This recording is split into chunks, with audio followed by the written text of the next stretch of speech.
यदि तपाईँ एउटा भरपर्दो फिटनेस ट्र्याकरको खोजीमा हुनुहुन्छ भने चाहिँ बजारमा थुप्रै अप्सन्सहरू अभाइलेबल छन् र सोही लिस्टमा चाहिँ Huawei Band 6 पनि पर्न जान्छ, जुन चाहिँ अरू कम्पनीको फिटनेस ट्र्याकर्स भन्दा अलिक महँगो छ। नेपाली बजारमा यसको मूल्य 9,500 रुपियाँ रहेको छ, जुन चाहिँ Xiaomi र Honorको फिटनेस ब्यान्ड्सहरू भन्दा चाहिँ अलिक एक्सपेन्सिभ हो। तर यति भन्दै गर्दा अलिकति महँगो तिरेर Huawei Band 6 किन्नु चाहिँ वर्थ इट छ कि छैन त? आउनुहोस् जानु आजको यो रिभ्यूबाट। सुरुमा त डिजाइनकै कुरा गरौँ र Huaweiले चाहिँ Band 6 को डिजाइन चाहिँ यसपालि अपग्रेड गरेको छ। पहिलेको जस्तो स्लिम फर्म फ्याक्टरको कम्प्यारिजनमा यसले बोल्ड डिजाइन ओभरहाउल ल्याएको छ र actually I am loving this design so far. आजकलको फिटनेस ट्र्याकरहरूमा चाहिँ विभिन्न किसिमको स्ट्र्याप आए पनि मलाई यस्तै लुप बकल भएको डिजाइन एकदमै मनपर्छ र Huawei Band 6 ले चाहिँ यो विषयमा कुनै गुनासो राख्ने ठाउँ नै दिएको छैन। सफ्ट र हलुको हुनुको साथसाथै यो ब्यान्ड चाहिँ प्राय सबैको रिस्टमा मजाले फिट हुन्छ र मेरो यो 2 हप्ता जतिको युसेजमा चाहिँ मलाई कुनै पनि किसिमको स्किन इरिटेसन अथवा एलर्जी भएको जस्तो समस्या चाहिँ आइपरेको छैन।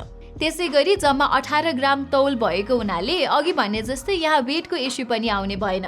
अलिक सस्तो पर्ने Honor Band 6 र Xiaomi Mi Band 6 मा पाइने प्लास्टिक बडीको सट्टा चाहिँ Huawei Band 6 मा तपाईले पोलिमर फाइबर वाच फ्रेम र मेटालिक टेक्सचर रहेको पाउनुहुन्छ, जसले गर्दा लुक एन्ड फिल चाहिँ रिलेटिभली प्रिमियम हुन्छ।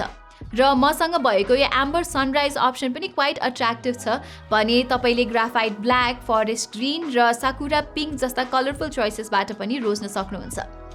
अब डिस्प्लेतिर लाग्नु पर्दा चाहिँ Huawei Band 6 मा 1.4 इन्चेसको एमोलेड स्क्रिन छ। Honor Band 6 सित कम्पेयर गर्दा चाहिँ फर द मोस्ट पार्ट यी दुवै डिस्प्लेमा केही भिन्नता पाइँदैन। तर अलिकति नियालेर हेर्दा चाहिँ मैले Huawei Band 6 मा नेचुरल कलर्स भएको पाएँ भने यसको कन्ट्रास्ट र ब्ल्याक लेभल्स पनि कम्पेरिटिभली राम्रो छ। अब चाहिँ कुरा गरौँ वाच फेसेसको र Huawei Band 6 ले चाहिँ अन डिभाइस नै 32 वटासम्म वाच फेस स्टोर गर्न सक्छ भने बाँकी सेलेक्सनको लागि चाहिँ तपाईले Huawei हेल्थ एपलाई रिफर गर्नुपर्ने हुन्छ। तपाईले होम स्क्रिनमा 5 वटासम्म विजेट्स पनि राख्न सक्नुहुन्छ, बट तिनीहरू स्क्रोलेबल भने छैनन्। यो कम्प्लिकेसन चाहिँ Honor Band 6 मा पनि छ, येट त्यसमा नभएको SPO2 विजेट चाहिँ यहाँ भेटिन्छ। रिगार्डलेस यो स्क्रिनको UI डिजाइन चाहिँ एकदमै राम्रो छ र यहाँ रहेका हरेक कन्टेन्ट पढ्न र बुझ्न पनि सजिलो लाग्यो मलाई। 283 ppi पिक्सेल डेन्सिटीले गर्दा चाहिँ यसमा कुनै किसिमको पिक्सेलेसन पनि नोटिस हुँदैन, विच इज ग्रेट र हरेक एजमा चाहिँ सटल कर्भ्सहरूले गर्दा टच र स्वाइप जेस्चर चलाउन पनि निकै सजिलो हुन्छ यसमा। मोर ओभर Huaweiको कस्टम OS चाहिँ यहाँ वेल अप्टिमाइज हुनुको साथसाथै यहाँ एनिमेसन्सहरू पनि स्मुथ नै छन्। सबै इन्कमिङ नोटिफिकेसनहरू चाहिँ UI को तल्लो भागमा हुन्छन् र यसले नेपाली युनिकोड फन्ट पनि सपोर्ट गर्छ, तर इमोजिज भने देखाउन सक्दैन।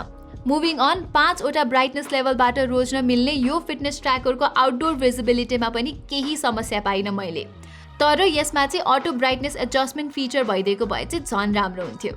यसै बीच मेरो अर्को एउटा सानो गुनासो चाहिँ के छ भने यो Huawei Band 6 को मिनिमम ब्राइटनेस लेभल चाहिँ रातिको समयमा चाहिने भन्दा अलिक बेसी भएको जस्तो महसुस हुन्छ। अब कम्प्यानियन एपको कुरा गर्दा तपाईको सबै हेल्थ डेटा सिङ्क गर्न र अरू सेटिङ्सहरू फेरबदल गर्न तपाईले Huawei हेल्थ एप ग्यालेरीबाट इन्स्टल गर्नुपर्ने हुन्छ। गुगल प्ले स्टोरबाट डाउनलोड गर्नुभयो भने चाहिँ पुरानो भर्जन डाउनलोड हुन्छ र त्यसमा चाहिँ थुप्रै इस्युजहरू पनि छन्। यदि तपाईँ आइफोन चलाउनुहुन्छ भने चाहिँ फेरि Huaweiले आफ्नो एपहरू एप्पलको एप स्टोरमा भने अपडेट गरेको भेटाएँ मैले। एनिवेज Huawei Band 6 र फोनसँग डेटा सिङ्क फास्ट हुनुको साथै एप पनि एकदमै नै स्टेबल छ। यहाँ हरेक हेल्थ रिलेटेड डेटाहरू चाहिँ क्लियर टु अन्डरस्ट्यान्ड रूपमा अर्गनाइज छन्, विच इज ग्रेट। अब चाहिँ लागौँ हेल्थ ट्र्याकिङ तर्फ र Huaweiले यहाँ टन्ने मोड्सहरू डिलिभर गरेको छ। मोर स्पेसिफिकली Huawei Band 6 मा चाहिँ जम्मा 96 वटा वर्कआउट मोड्स छन् र दो that sounds a lot Huawei Band 6 मा चाहिँ 10 वटा प्रोफेसनल वर्कआउट मोड्स बाहेक अरू अप्सनहरू चाहिँ अलमोस्ट एउटै हो भन्दा पनि फरक पर्दैन। यसमा चाहिँ योगा, पिलाटेस र कराटे, डान्स, फुटबलदेखि लिएर बन्जी जम्पिङसम्म विभिन्न स्पोर्ट मोड्सहरू भए तापनि यी सबैमा चाहिँ Huawei Band 6 ले हार्ट रेट र क्यालोरिज बर्न मात्र रेकर्ड गर्छ अनि ट्रेनिङ टु स्ट्रेसलाई चाहिँ एनारोबिक र एरोबिक स्टेटमा क्लासिफाई गरिदिन्छ and basically that's it. Moving on मैले यसको वर्कआउट डेटा चाहिँ Honor Band 6 सँग पनि कम्पेयर गरी हेर्दाखेरि दुवैले सिमिलर BPM र अन्य मेट्रिक्स रेकर्ड गरेको पाएँ। एडिसनली ठुलो स्क्रिनमा भएको हुनाले तपाईँले आफ्नो वर्कआउटको प्रोग्रेस पनि सबै घडीमा नै हेर्न सक्नुहुन्छ, त्यो पनि पुरै डिटेलमा। र Huawei Band 6 मा चाहिँ 580 mAh वाटर रेजिस्टेन्स भएको हुनाले Huawei ले यसलाई पुल स्विमिङ ट्र्याकिङ फिचरबाट पनि कम्प्लिमेन्ट गरिदिएको छ। मोर ओभर यसले 6वटा एक्सरसाइजेस चाहिँ अटोमेटिकली डिटेक्ट पनि गर्न सक्छ र Honor Band 6 को कम्पेरिजनमा चाहिँ it works better here. Likewise प्रत्येक प्रोफेसनल मोड्समा तपाईँले चाहे अनुसार टाइम, क्यालोरी र डिस्टेन्सको आधारमा गोल सेट गर्न सक्नुहुन्छ भने मिड एक्सरसाइज रिमाइन्डर पनि सेट गर्न मिल्छ। यो बाहेक चाहिँ Huawei Band 6 मा स्ट्रेस लेभल, क्यालोरिज बर्न र स्लिप मोनिटरिङ जस्ता फिचर्स पनि रहेका छन्।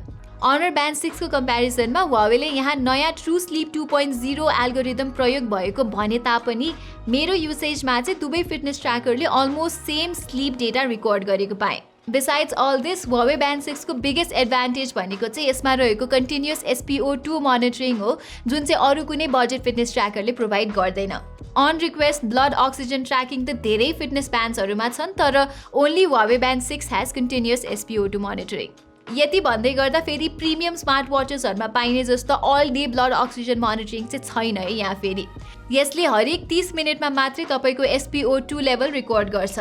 त्यसै गरी तपाईँले आफ्नो दैनिक SpO2 प्रोग्रेस ब्यान्डमै हेर्न सक्नुहुन्छ और डेली, विकली, मन्थली इन्साइट भने Huawei हेल्थ एपमा रेकर्डेड हुन्छ।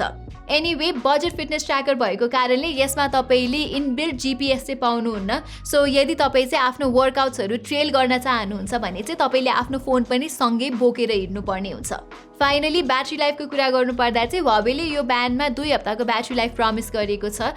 मेरो युसेजमा चाहिँ मैले continuous blood oxygen monitoring on गरेर चलाउँदाखेरि 7 देखि 8 दिनको इन्ड्योरेन्स चाहिँ यसले मलाई डेलिभर गरेको थियो, जुन चाहिँ इम्प्रेसिभ नै हो भन्छु म। प्लस यसको चार्जिङ स्पिड पनि इम्प्रेसिभ नै छ। बक्सभित्र रहेको 2 पिन पोगो कनेक्टरले 1 घन्टाभित्रै यसलाई 0 देखि 100% सम्म ब्याट्री फिलअप गर्न सक्छ। सो कन्क्लुड गर्नुपर्दा चाहिँ तपाईँहरूको माइन्डमा अलिकति सस्तो Mi Band 6 लिँदा ठिक हो कि अलिकति बेसी पैसा तिरेर Huawei Band 6 लिँदा ठिक हो भन्ने कुरा परिरह होला। यो कुरा चाहिँ अलि ट्रिकी नै छ। किन भन्नुहुन्छ भने Mi Band 6 र Huawei Band 6 को अब फिटनेस ट्र्याकिङ एबिलिटिज हेर्नुहुन्छ भने चाहिँ दुवैमा खासै धेरै फरक छैन। सो भ्याल्यु फर मनी चाहिँ Mi Band 6 नै हुन जान्छ। तर फेरि Huawei Band 6 को बेस्ट कुरा चाहिँ तपाईँहरूले यसमा कन्टिन्युअस ब्लड अक्सिजन मोनिटरिङ र स्लाइटली प्रिमियम बिल्ड क्वालिटी जस्तो फिचर्सहरू पाउनुहुन्छ।